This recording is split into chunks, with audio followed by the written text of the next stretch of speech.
With only hours before his execution, Keith Bauer, once the most feared Mafia boss on the East Coast, made a final request that silenced the entire prison. He didn't ask for a cigar, a steak, or a last call to his family. He asked to see his maid. The warden thought he misheard.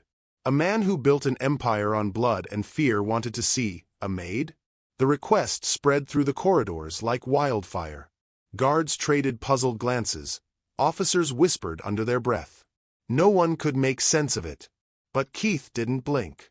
His eyes, cold yet strangely calm, stayed fixed on the floor as he repeated the words, "Diana Arnold." That morning, the air inside Graydon Penitentiary felt heavier than usual, as if the concrete walls themselves knew what was coming. Every sound carried meaning, the distant clang of steel doors, the shuffle of boots, the hum of flickering lights. Inside cell 42, Keith sat alone on the edge of his cot. His wrists were cuffed, his once broad shoulders now stooped under the weight of years spent waiting. The tattoos that once marked power now looked like fading reminders of sins that refused to die. He had ruled cities once. Men were killed at his command. But now, with time stripped away and judgment closing in, he looked like a man haunted not by death, but by memory. The warden stood outside the bars, clipboard in hand, his voice flat and procedural. "Final request, Mr. Bauer?" Before we continue, hit the subscribe button if you are joining us and tell me in the comment where you are watching. Your support helps us to bring more thrilling stories to you every day. Keith lifted his gaze slowly, the corners of his mouth twitching in what could barely pass as a smile. "I want to see my maid." The silence that followed was thick. The warden blinked. "You mean your lawyer?" Keith shook his head. "No. Diana Arnold. The maid who worked for me years ago." The warden hesitated. In 20 years, he'd heard it all. Men asking for whiskey, cigarettes, even old lovers. But never this. "Are you sure about that?" Keith's voice was low, steady. "I'm sure." Outside the cell, 2 guards exchanged glances. "Why her?" one whispered. "She's just a maid." But Keith heard it. "She's not just anything," he murmured, almost to himself. The warden left without another word, his boots echoing down the corridor. For the first time in years, Keith felt his heart beating faster.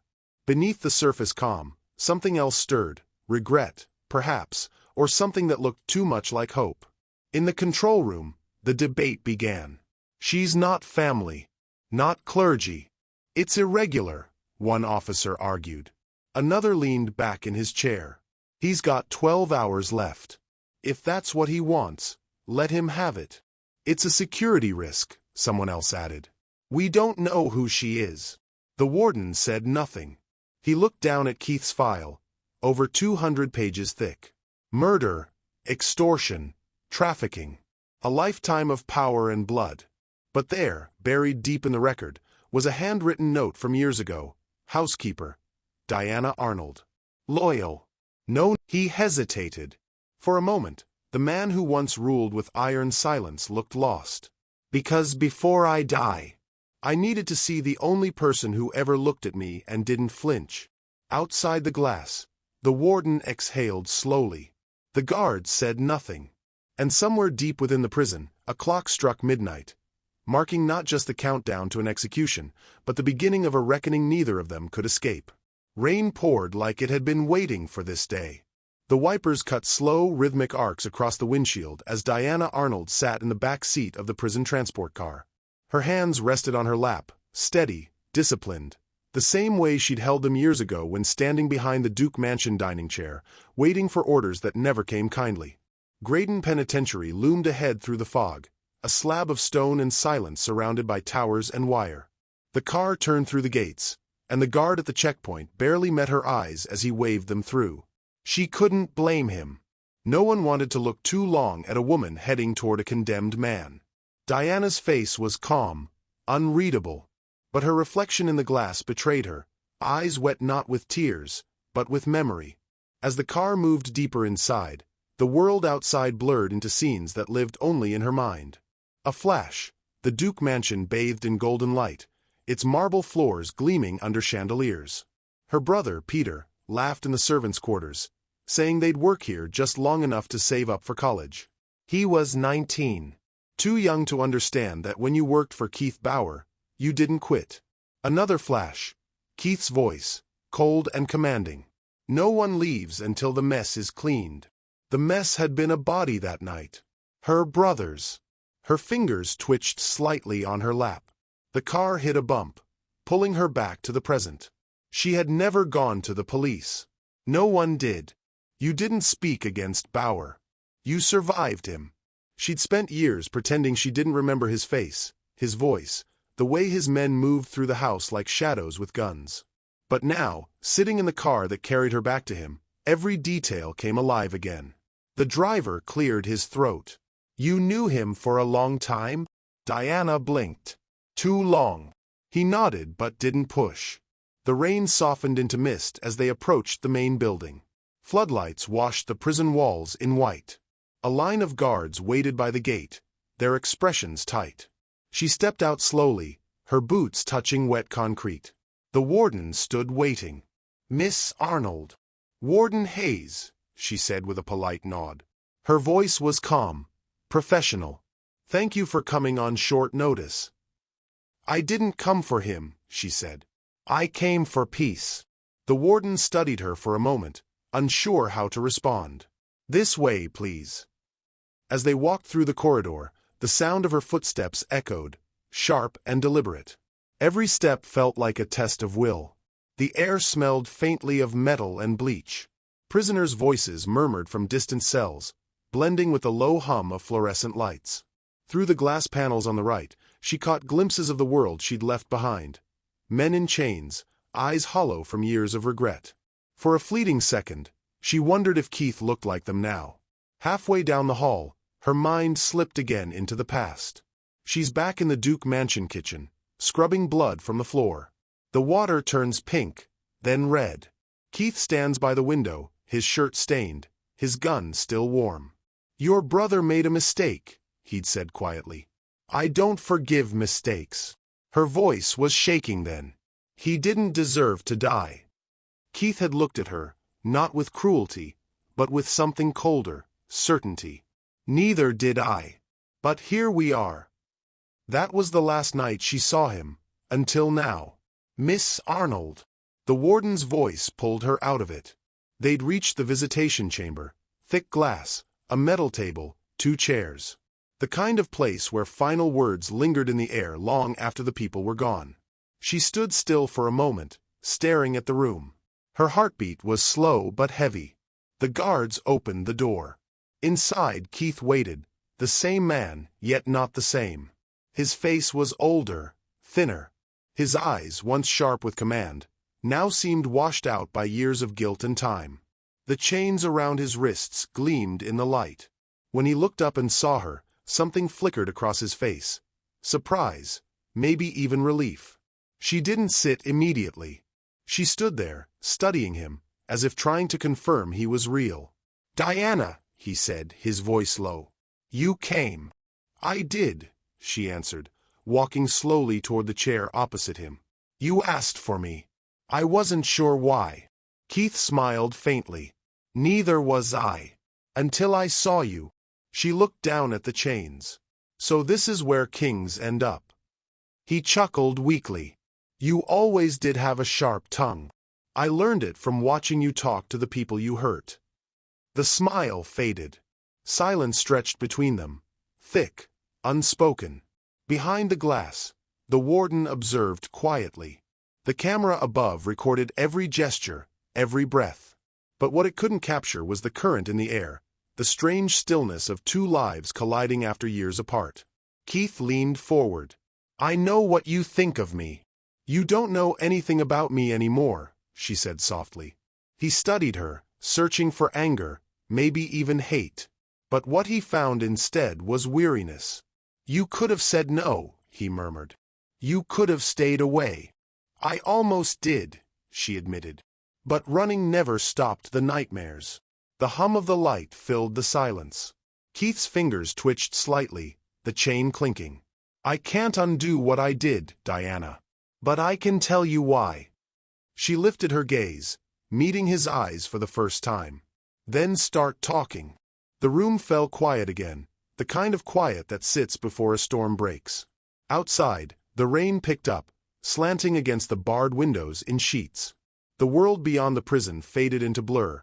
Only the two of them remained in focus, trapped between guilt and grace. Keith exhaled slowly. The night Peter died, it wasn't supposed to happen like that. Diana's breath caught. You remember his name. I remember everything, he said. His voice cracked slightly, the first fracture in his armor. I thought I could build an empire without blood touching the innocent. But there's no clean way to rule a kingdom made of sin. Her jaw clenched. You ordered his death. I didn't, Keith said quietly. I gave an order. Someone twisted it. By the time I found out, it was done. She stared at him, her expression unreadable. And that's supposed to make it better? No, he said. But it's the truth. The clock on the wall ticked loudly, marking seconds neither of them could reclaim. She looked down at the table, her reflection trembling on the cold metal surface. For years, she had rehearsed this moment, what she would say if she ever saw him again. How she would scream, curse, demand justice. But now, sitting across from a dying man, all that anger felt heavy, useless. He leaned back, watching her. I didn't bring you here to ask for forgiveness. I just wanted to face the only person who still remembers me as a man, not a monster. Diana looked at him for a long time, then stood. You were both, she said. Her voice was soft, but it carried through the room like a verdict. Keith bowed his head. The guards waited for her cue, but she didn't move yet. She turned toward the window, eyes tracing the faint reflection of herself in the glass. The lights hummed faintly above them, a low electric buzz filling the silence. The interrogation room was small. No windows, no warmth, just the echo of old confessions and metal scraping against concrete. A single lamp hung between them, its dim circle of light catching the glint of Keith's chains. Diana sat opposite him, back straight, hands folded neatly on the table. Her composure looked unshakable, but her eyes told another story. The kind of story that had been buried under years of restraint. Keith leaned forward slightly, his wrists clinking against the steel cuffs. Didn't think you'd come, he said, voice rough, almost hesitant. Diana's gaze stayed fixed on him. Neither did I. The words hung there, heavy and still. Around them, two guards stood like statues, unmoving, their faces unreadable. A security camera blinked red in the corner, recording every second of a conversation no one else could ever understand. Keith studied her quietly. The years had carved both of them. Her once soft face now carried edges of steel, his, hollowed by guilt and time. You look different, he said. Stronger. I had to be, she replied. You taught me that. He gave a faint, bitter smile. I taught a lot of lessons I wish I could take back. Some lessons don't return, she said. They just leave scars. For a moment, their eyes locked, two storms circling the same silence. The hum of the fluorescent light above seemed louder now, more insistent. Keith broke first. You think I don't know what I did to you? Diana didn't answer. He exhaled slowly, leaning back against the cold metal chair. I've been in this cell for 8 years. Every night, I hear his name. Peter. I remember the blood on the floor. The sound of your scream. The mention of her brother's name cracked something deep inside her. But she didn't let it show. Not yet. The image came unbidden, a marble hallway bathed in red light. Gunfire echoing. The smell of iron in the air. A younger Diana kneeling on the floor, scrubbing blood from the tiles, her hands trembling. Keith stood above her, his shirt torn, blood seeping through his side where a bullet grazed him. Don't say a word, he'd ordered, voice cold but weak. Not a single word, Diana. She obeyed, not out of loyalty, but fear. Her fingers slipped on the cloth, staining her apron deeper crimson. Her breath shook as she wiped the blood that wasn't just her brother's, but Keith's too. Do you understand? He had said, pressing a hand over his wound.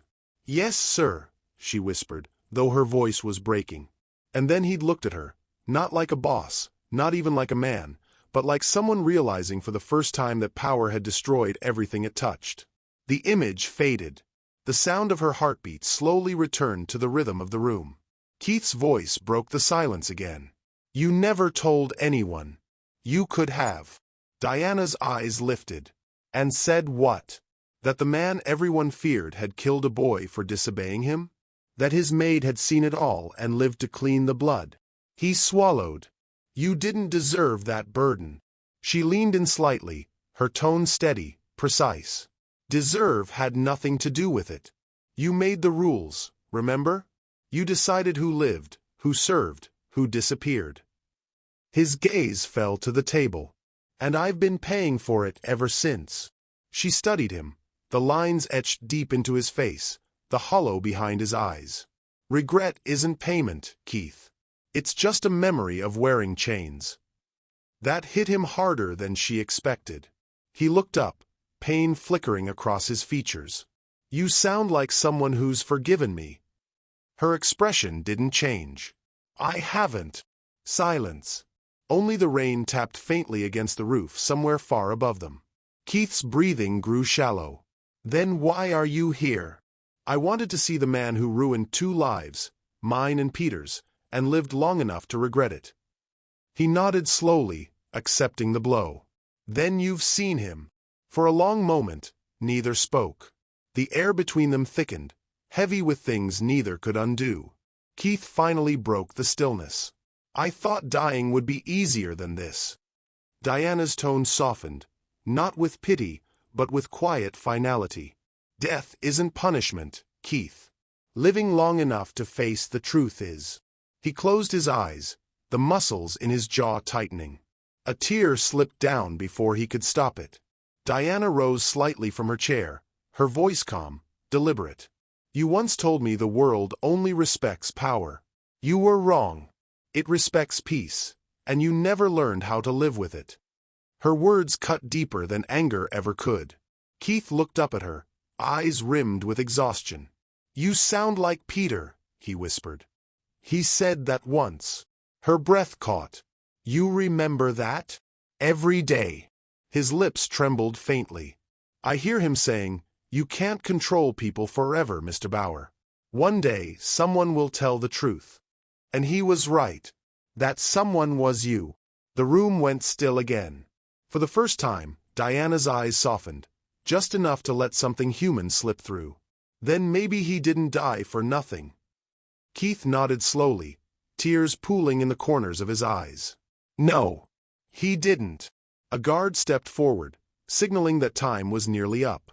Keith glanced at the clock, minutes slipping away like sand. He leaned closer, voice barely above a whisper. "There's something I need you to do for me." Diana frowned slightly. "Another order?" "No," he said quietly. "A confession." Her pulse quickened, though she kept her face neutral. Keith's voice trembled. "The man who pulled the trigger that night. He's still out there. And he's coming for you." The room froze. Even the hum of the light seemed to fade. Diana's calm cracked for the first time, a flicker of fear in her eyes. Keith swallowed hard. "I tried to stop him before they locked me up. But he doesn't forgive loose ends. You were one of them." Her voice dropped to a whisper. "Why tell me now?" He looked at her, eyes full of something she'd never seen in him before. Desperation. "Because you deserve peace. And I can't leave this world knowing I never gave you that chance." The guards opened the door, but neither of them moved. For a moment, time stood still, 2 souls bound by a past written in blood, both finally looking at it in the light. As Diana turned to leave, Keith's voice followed her, softer than the rain outside. "Diana!" She paused in the doorway, not looking back. "Thank you," he said, "for coming."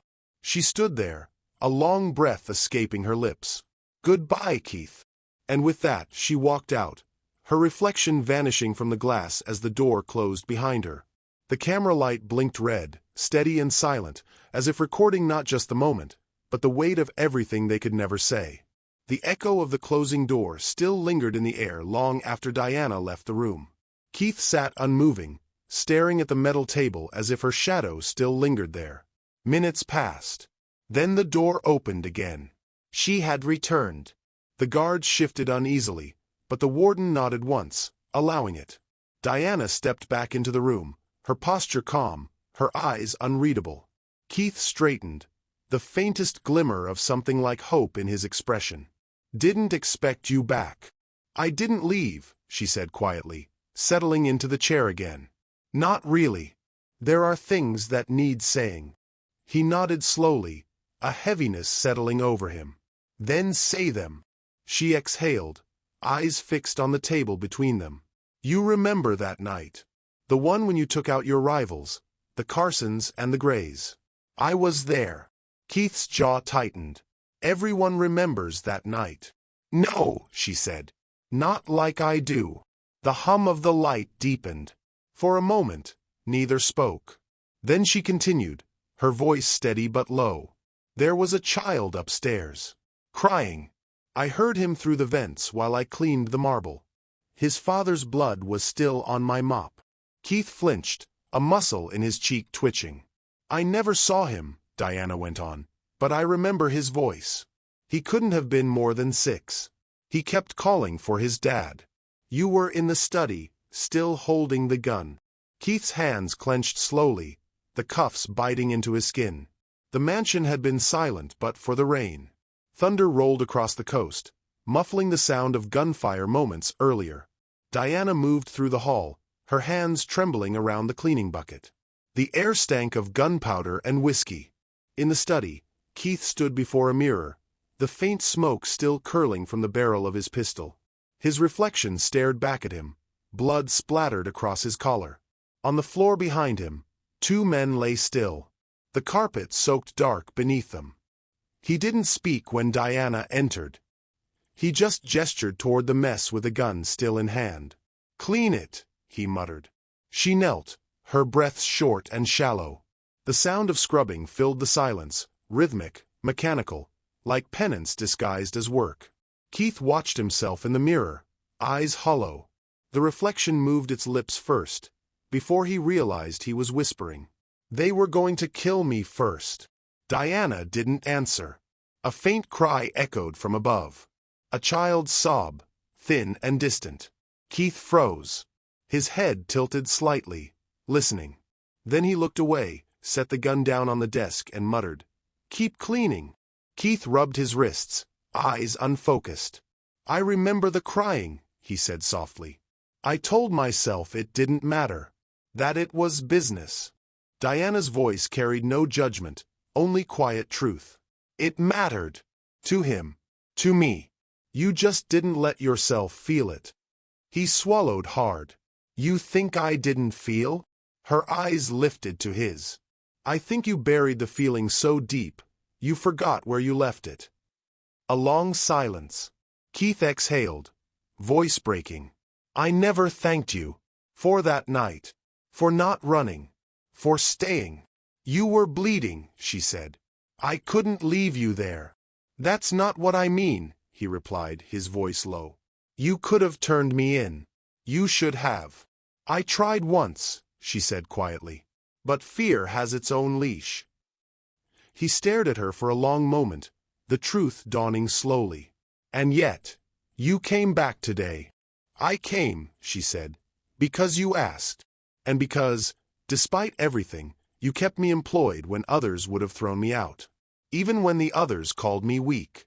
Even after I broke your rules once." Keith blinked, trying to remember. "When?" Her tone softened. "The night your mother died. You gave orders to clear the staff. I stayed behind. You never asked why." His face changed, a shadow crossing the surface. "I thought you stayed for the money." "I stayed because you shouldn't have been alone," she said. "No man deserves to bury his mother without a soul left to witness it." Something cracked then, quiet, invisible, but deep. Keith's shoulders slumped. He looked smaller somehow, like the years of power had finally peeled away to show the man underneath. "I was cruel," he said, almost to himself. "But you never looked at me like the others did. Not with fear. Not even with hate." "I saw the sickness," she said. But I also saw the man inside it. He let out a trembling breath. You cleaned my sins, Diana. I just never realized it. Her gaze lingered on him, not forgiving, but steady. I didn't clean your sins, Keith. I just kept you alive long enough to face them. The words landed like a prayer in a place that had never known faith. Keith's eyes glistened under the dull light. Do you think there's anything left of me worth saving? That's not for me to decide, she said, standing slowly. But maybe you're asking for the first time, and that's something. He watched her quietly, the silence stretching between them like a fragile truce. I always thought redemption was something you bought, he murmured. Turns out, you have to earn it with truth.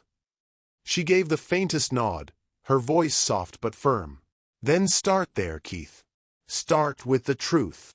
As she turned toward the door, the guards exchanged wary glances. The warden stood just beyond the glass, watching closely. Keith called out, his voice hoarse. Diana! She paused. Thank you, for showing up when the past came calling. She didn't turn, but a faint tremor touched her lips. Not quite a smile, not quite sorrow. Like this story, her voice whispered almost to herself as she stepped through the door. If you believe courage isn't always loud, sometimes it's just showing up when the past calls your name. The door clicked shut, and Keith bowed his head, the room filling again with a low hum of silence, and the faint sound of rain, falling like memory against steel. The hum of the ceiling fan filled the room, soft and rhythmic, the only sound left after Diana's footsteps had faded. Keith sat motionless, staring at the steel table as though the ghosts of every decision he'd made were sitting across from him. Then, the door opened again.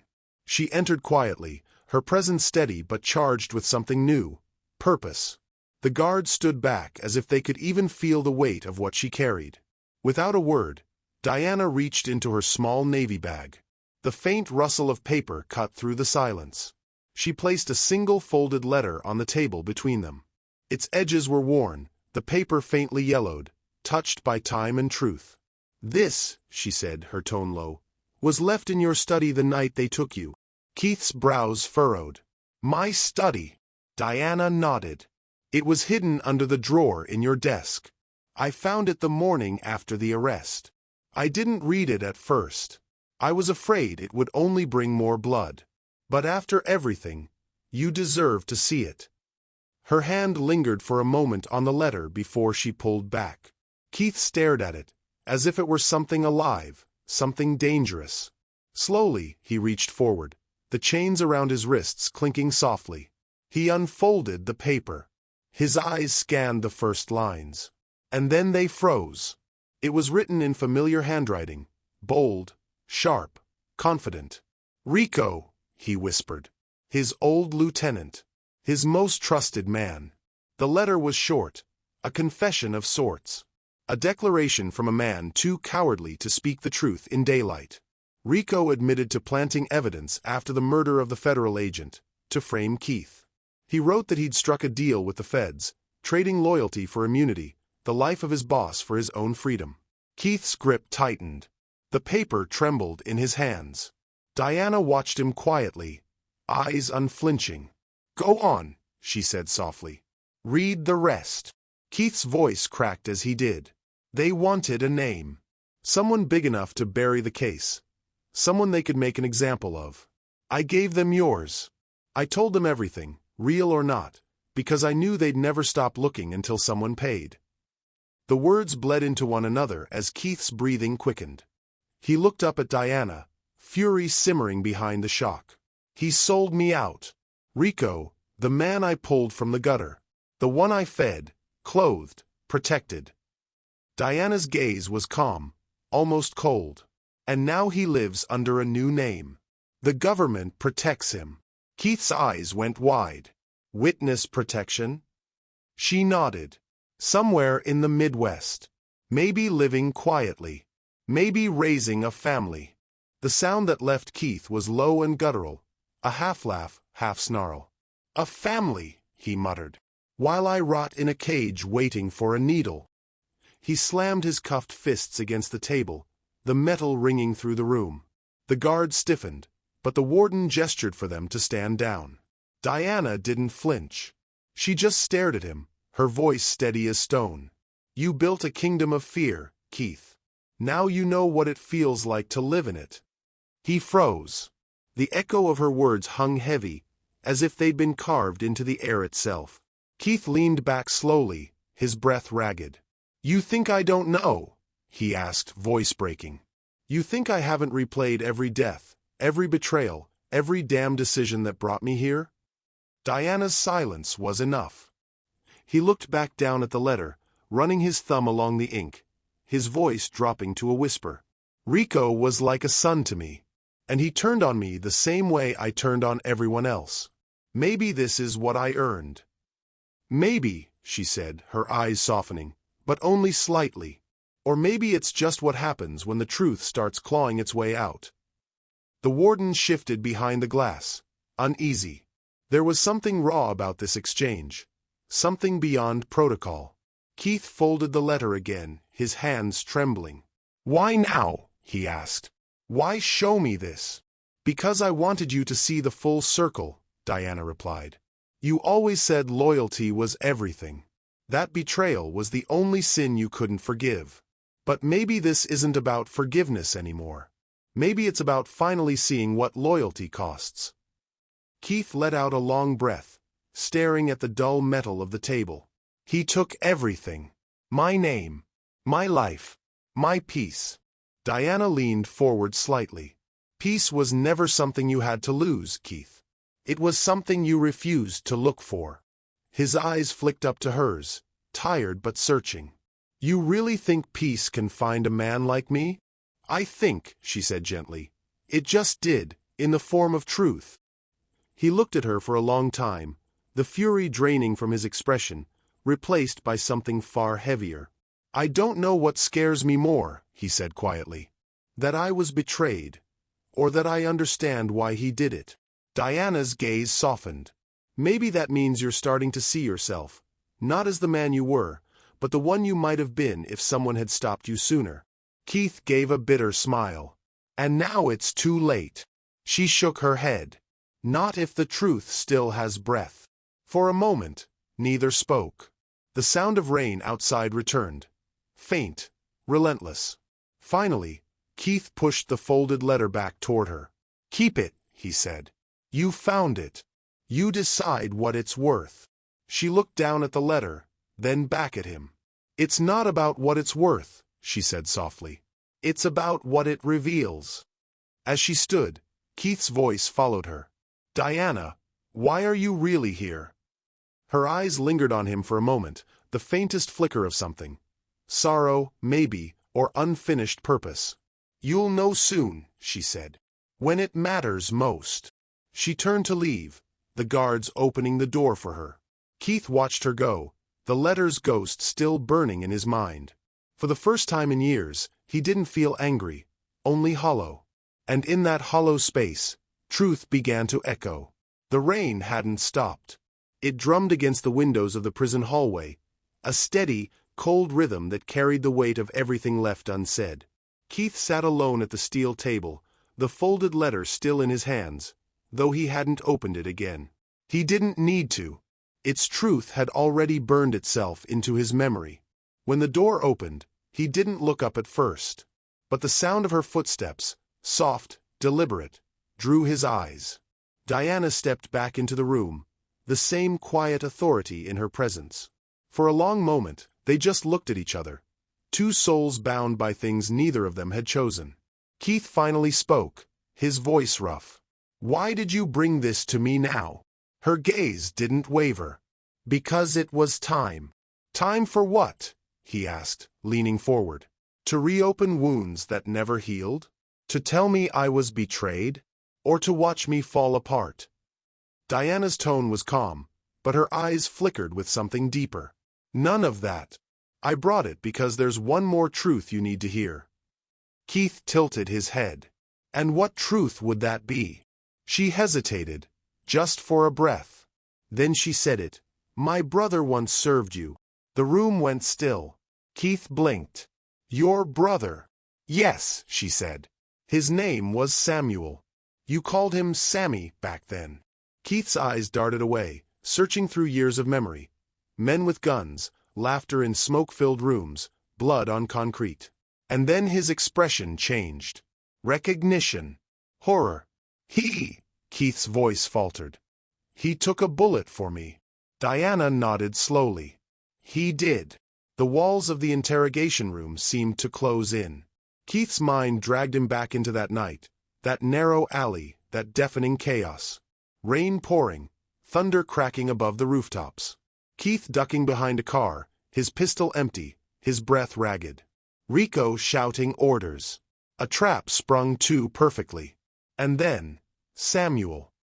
He'd run toward Keith without hesitation, firing back at the shadows. A flash of muzzle light. A single bullet tearing through his chest. Keith had caught him as he fell, blood spilling across his suit. Go, Samuel had gasped, choking on the word. Go. Then silence. Keith snapped back to the present, his knuckles white against the table. That was your brother? Diana's voice was steady. It was. He looked at her, really looked, and the realization hit him like a blow. You became my maid after that. Yes, she said. Not because I wanted to.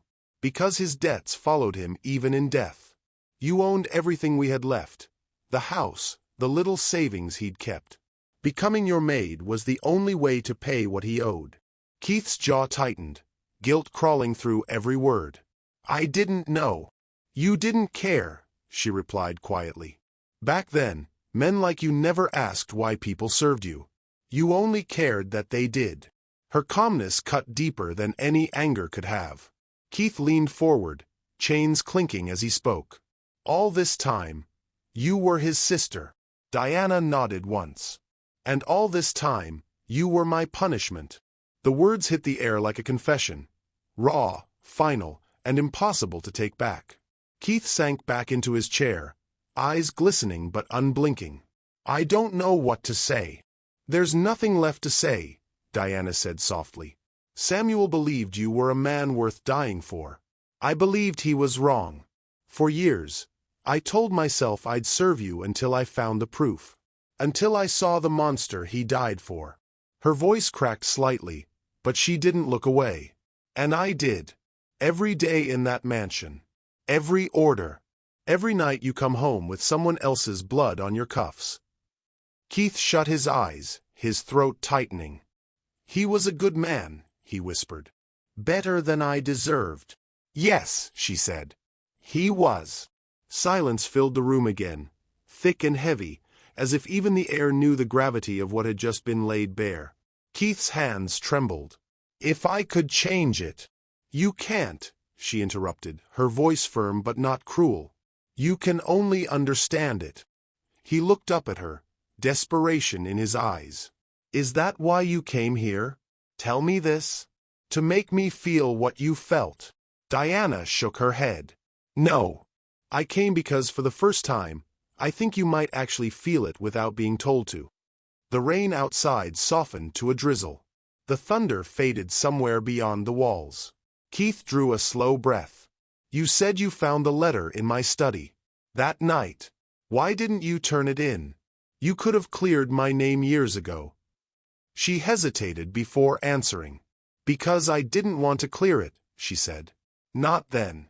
I wanted you to carry what my brother carried, the weight of dying for something that wasn't worth it. Her words struck him harder than any betrayal ever could. And now? He asked. Diana's expression softened, almost imperceptibly. Now I see the truth does what vengeance never could.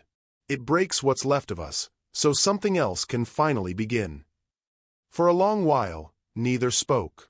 Only the faint hum of the lights filled the space. Finally, Diana stepped back from the table. Your brother once said courage isn't about fighting. It's about facing what scares you most. Maybe now you finally have the chance to do that. Keith looked up at her, the weight of his sins, his regrets, his realizations pressing down on him like gravity itself. As she turned to leave, her voice lingered in the room like a benediction. If you've ever carried pain quietly, she said, almost to herself, share it. You never know who else needs to hear it. The door closed behind her, leaving Keith alone with the letter, the chains, and a truth too heavy for words. But maybe, at last, enough to start redemption. Keith's gaze was fixed on Diana, but it had gone cold, hard, like steel hammered on ice. Her words hung between them, slicing through the stale air of the room. The guards shifted uneasily behind their barricades, their hands unconsciously tightening on the metal rails. Even the warden's eyes, calm and observing from behind the glass, betrayed the smallest flicker of curiosity. This was no ordinary visit. You, Keith's voice faltered, raw with disbelief. His knuckles whitened as he gripped the edge of the table. You, all these years, you were working against me? Diana's posture didn't waver. She met his storming eyes with a quiet resolve, the faint trace of sadness in her expression making the betrayal sting sharper. Yes, she said simply. Years ago, I tipped off the police. I gave them the evidence they needed. The arrests. The raids. Everything you've blamed on bad luck. It wasn't luck. Keith's jaw clenched so hard that a vein throbbed at his temple. The silence in the room was suffocating, punctuated only by the distant hum of the prison's fluorescent lights. He looked like a statue carved from anger, frozen in disbelief. Why? The single word was almost a whisper, but it carried the weight of every life he'd touched, every crime he'd committed. Diana leaned forward slightly. Her fingers, previously folded neatly in her lap, tapped lightly against the table. Because someone had to stop you, she said, her voice steady, unwavering. You would have burned the whole city if you stayed free. I couldn't watch you destroy everything, Keith. Not him. Not her. Not anyone. Keith's eyes flickered to the corner of the room where the guards remained tense, the shadows in their faces betraying their own unease. For the first time, he looked small, like a king stripped of his crown. You, Keith's voice cracked, a mixture of fury and incredulity. You've been protecting them. From me? Diana's lips curved in the faintest of sad smiles. I never wanted to be your maid because of loyalty, Keith. I came into your house to watch over what mattered. That was my choice. And now, it's yours to reckon with. The guards exchanged glances, uneasy under the sudden weight of the truth. One of them cleared his throat, but neither dared interrupt. The warden's eyes followed every movement, silent, as if measuring the scene for the history books. Keith's fury began to unravel, replaced by a despair that made the room feel even colder. He leaned back in his chair, staring at the ceiling as if the walls themselves had betrayed him. Years of scheming, of cruelty, of absolute control, it all seemed meaningless now. The knowledge that Diana had quietly, methodically orchestrated the end of his empire gnawed at him. You could have killed me. His voice was hoarse. Why not? Diana's gaze softened. For a fraction of a second, she seemed almost like the sister of the boy who once fought to save Keith's life. Because some things are bigger than revenge, she said quietly. Because justice isn't always about punishment. Sometimes, it's about the truth. And I owed that to the city. To him. To everyone you hurt. Keith's hands fell limply to the table. The tension that had built over the years, the adrenaline of power and control, the threat of violence, they all evaporated. He was left with only the raw, hollow reality of his own undoing. His lips trembled, a single word, and it was enough. Not an apology, not a threat, just a sound that carried the weight of every decision, every act of betrayal, every life he had ruined. Diana stood slowly. Her presence filled the room, calm and unyielding, like sunlight breaking through storm clouds. This meeting isn't about mercy, Keith, she said, her voice steady but soft. It's about the truth. And now, the rest is up to you. Keith stared at her, eyes wide, as the finality of her words settled in. For a fleeting moment, he looked like a man who had glimpsed the bottom of an abyss. Then, without warning, the silence was shattered by a sharp knock at the door. The guards stiffened, hands hovering near their weapons, while Diana's calm demeanor didn't waver. The warden's voice, cool and controlled, came from the glass behind them. Mr. Duke, it seems the past isn't done with you yet. Keith turned toward the voice, but his expression was unreadable now. Fury, despair, betrayal, They all blended into a hollow mask. He realized, finally, that the meeting he thought would be about mercy had become something else entirely. A reckoning. A moment where every hidden truth, every quiet act of defiance, would shape the final chapter of his life.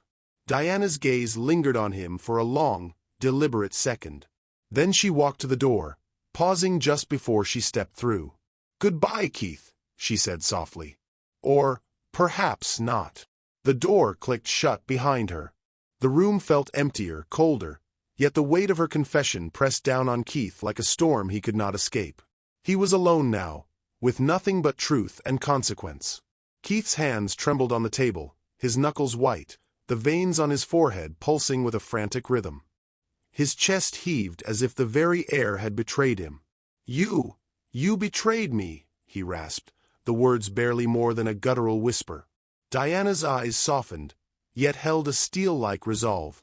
She stepped closer, her voice a quiet murmur that seemed to cut through the oppressive weight of the room. "No, Keith. I saved you." Keith blinked, confusion twisting into disbelief. "Save me? From what?" She lowered her gaze, her fingers brushing the edge of the table, steady and deliberate. "The confession I brought. It can clear your name. But only if you admit everything else. Every crime. Every choice you made in darkness." Keith recoiled slightly, his throat dry, heart hammering in a frantic cadence. "Everything? You mean all of it?" "Yes," she whispered. "The truth has to be complete. Nothing hidden. Only then, justice can be served." For a long moment, Keith stared at her. His mind raced through years of fear, power, and control, all culminating in this single fragile moment. Finally, his shoulders slumped, and he leaned forward, his voice raw and trembling. I killed to protect what I thought was mine. But you saw what was left of me." The words hung in the air, heavy with confession, echoing against the cold walls. For the first time, he was not a king, not a monster, not a man cloaked in fear. He was simply Keith, broken, exposed, human. The guards shifted uneasily, sensing the profound weight of his admission. Even the warden, behind the glass, remained silent, his gaze fixed and calculating, but the faint twitch of his finger betrayed the alertness beneath the calm exterior. Keith continued, each syllable jagged and painful. I betrayed everyone. I thought I could control it all, protect it all, but I was only protecting myself. And in doing so, I destroyed everything that mattered." Diana's lips pressed together briefly, the tiniest nod acknowledging the truth that had finally surfaced. "Yes, Keith. That is the first step. Truth is the only thing that can set anything right now." A sudden buzz broke the fragile silence. The warden's phone vibrated sharply on the desk behind him. His brow furrowed as he glanced at the screen. A rare flicker of surprise passed across his face. "The governor! He's delayed the execution," the warden muttered under his breath, almost to himself. His eyes widened as he read the message. The confession. It aligns with a separate federal investigation. This changes everything. Keith's head jerked up, his eyes wide with a mixture of hope, fear, and disbelief. You did this?" Diana's gaze met his, unwavering. "I orchestrated this meeting not for forgiveness, Keith, but for justice. The truth needed to be heard. The city, the people who suffered because of you, they deserve that. And so do you, in a way you couldn't see before." The tremor in Keith's body began to subside, replaced with a strange stillness, a hollow, almost sacred quiet. He realized that for the first time, he had no illusions of power, only the raw clarity of consequence and the mercy of truth. Diana stepped back toward the door, her presence a calm force in the storm. "This isn't the end, Keith. It's the beginning of accountability. You have to face the world honestly, or everything collapses. And for once, honesty can save, not destroy." Keith exhaled slowly, almost as if letting go of a lifetime of fear and rage. I see it now," he said softly. "All of it, everything I've done, and all I left behind." Outside the room, the guards exchanged nervous glances, sensing the gravity of the moment. Inside, Keith sat in silence, the weight of confession heavy but freeing, a paradox he could hardly comprehend. The air itself seemed lighter now, as though the walls of the prison had absorbed a lifetime of secrets and were finally exhaling. The warden's eyes returned to the screen, the faint glow reflecting off the glass. Diana lingered a moment longer in the doorway, giving Keith one last look, firm, compassionate, resolute. Then she stepped out, leaving him with nothing but the truth he had so long tried to escape. And for the first time in years, Keith felt the possibility of something he had thought impossible: redemption. Not through power, not through fear, but through the simple, unyielding force of truth. A final note lingered in the room, an unspoken promise that justice, in whatever form it came, would always find its way. Keith's footsteps echoed off the concrete floor, slow and measured, each step dragging the weight of his own reckoning. His hands were cuffed, but his shoulders no longer bore the tension of defiance. There was a softness in his eyes now, a quiet resignation that no power, no empire, no fear could reclaim. "You win, Miss Arnold," he murmured, his voice low and almost intimate, as the guards flanked him on either side. "Guess even the devil needed a maid to clean his soul." Diana's gaze met him for a fleeting second, steady, unflinching. Her expression gave nothing away, no triumph, no satisfaction, only the calm certainty of someone who had fulfilled their duty. She watched silently as he was led down the corridor, his steps echoing like a final heartbeat in the prison's cold arteries. The guards cast quick glances at her, sensing the tension, sensing the story that had just played out in whispers and truths. None dared speak. The warden followed from behind, still silent, his presence looming like a shadow that had observed every revelation and every confession. Keith paused for a moment at the intersection of the hallway, his eyes lingering on Diana's figure. "Thank you," he said, barely audible. The word carried the weight of everything he had lost, and everything she had endured on his behalf. Diana didn't respond. She simply straightened her back and kept her hands folded in front of her, the very image of composed authority. The corridor swallowed him as the guards led him toward the processing wing. The click of the cuffs on his wrists seemed to echo longer now, as if marking the final chapter of a life that had once moved with reckless power. Sunlight began to filter through the barred windows lining the high corridor. The golden rays caught the dust motes in the air, turning them into tiny floating specters of a life that had been laid bare. For the first time in what felt like forever, the prison didn't feel like a cage. It felt like a threshold, somewhere between the past and the future, between justice and the hope for something resembling peace. Diana turned and walked toward the exit, her uniform spotless, each step deliberate. The doors loomed ahead, the iron bars gleaming faintly in the morning light. With every step, the weight of her own choices settled more comfortably on her shoulders.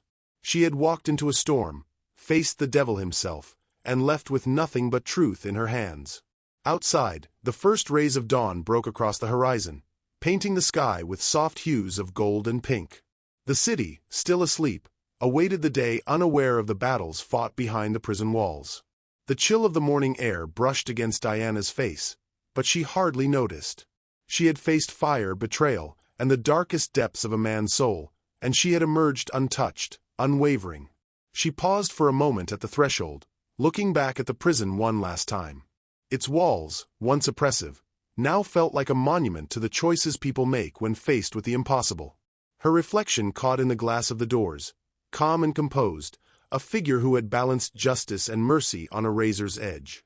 The sounds of the city slowly crept in, the distant hum of traffic, a bird calling, the rustle of wind through the trees. The day was beginning, and with it, the subtle promise of renewal. Diana stepped fully into the sunlight, her shadow stretching long across the pavement. The uniform she had worn for years symbolized her dedication, her sacrifice, and the unyielding strength it took to navigate the murky moral waters she had traversed. Today, there was no need for a mask.